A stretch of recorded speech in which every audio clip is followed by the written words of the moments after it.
Les amis, aujourd'hui je vous présente une nouvelle Rolex, un nouveau modèle, euh, nouveau pour les vidéos, nouveau pour aussi pour la gamme, parce que c'est un des derniers modèles qui est sorti chez Rolex, la Skyjeweler, et surtout le modèle euh, Biton et le modèle acier. Alors, là, on a en présence le modèle Biton, et vous voyez, donc en or fabriqué par Rolex, par la maison mère, et puis mélangé à de l'acier Oyster Steel. Alors, vous voyez comme la couronne, non pardon, la couronne, la lunette renvoie la lumière. Vous voyez, c'est très très joli, très élégant. Alors, certains diront que ça fait bling bling. Bah, quel est l'intérêt d'avoir une belle montre qui vous a coûté les yeux de la tête et de la cacher? Bon, ça, dans vos commentaires, les amis, et vous expliquerez, vous donnerez vos avis. Voilà. Moi, j'aime beaucoup. Et puis, quitte à avoir une montre qui a coûté la peau des fesses, autant qu'elle soit construite dans des matériaux nobles, comme l'or. Et la lunette cannelée, bah, pour moi, j'aime beaucoup la lunette cannelée. Pourquoi? Parce que ça donne une sorte d'étincelle, vous voyez. On voit derrière sur le fond de la boîte comment la lumière est renvoyée. C'est très très beau. Le, la cannelure, le cannelage, je ne sais pas comment ça se dit, ça a aussi pour vocation d'être plutôt résistant. Donc, à, à la différence des lunettes, je dirais, je ne sais pas comment on appelle ce genre de lunettes, sur les Oyster Perpetual, les Earth King, les Explorer 1, 2, les Daytona, euh, les, les lunettes planes ont tendance à se rayer très facilement, alors que celle-ci, bon, bah, si vous prenez un pet, ça prend un pet sur une arête, ça se verra pas. Voilà. Donc pas besoin je dirais de polir une lunette cannelée. L'inconvénient, c'est quoi? Regardez. C'est que les côtés du boîtier sont polis avec polissage effet miroir. Là, par contre, ça risque de bien se rayer.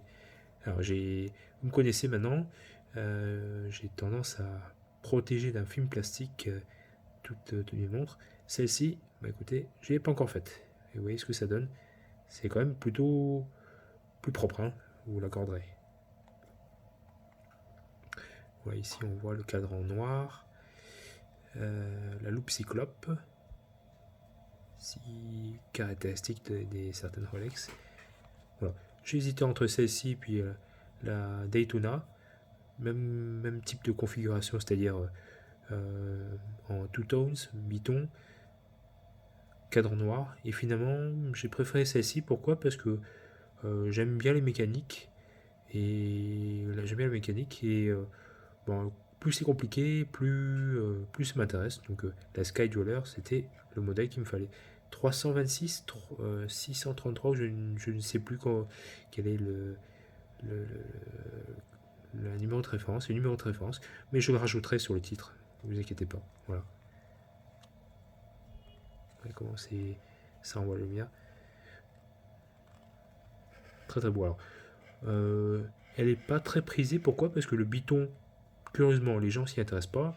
Ça fait bling bling, ou ça fait femme, ou je sais pas quoi. Moi, je m'en fiche, j'aime beaucoup. Et comme je vous disais, quitte à avoir une belle montre qui coûte cher, autant qu'elle soit en matériaux nobles et pas juste d'un vulgaire acier de chez le ferrailleur. Voilà.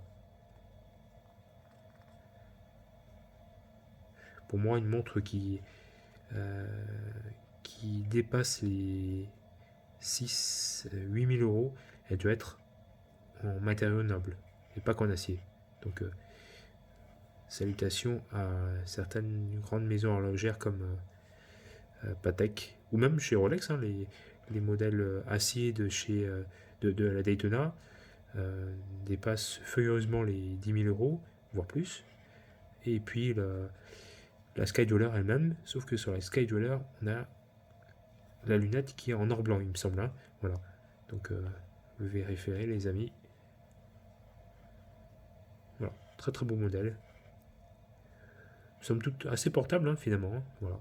Parce qu'il y a un renouveau de la couleur dorée avec les Casio un peu vintage. Voilà. Donc, ouais, même j'aime beaucoup. Et tant pis ou tant mieux que les spéculateurs ne s'arrachent pas.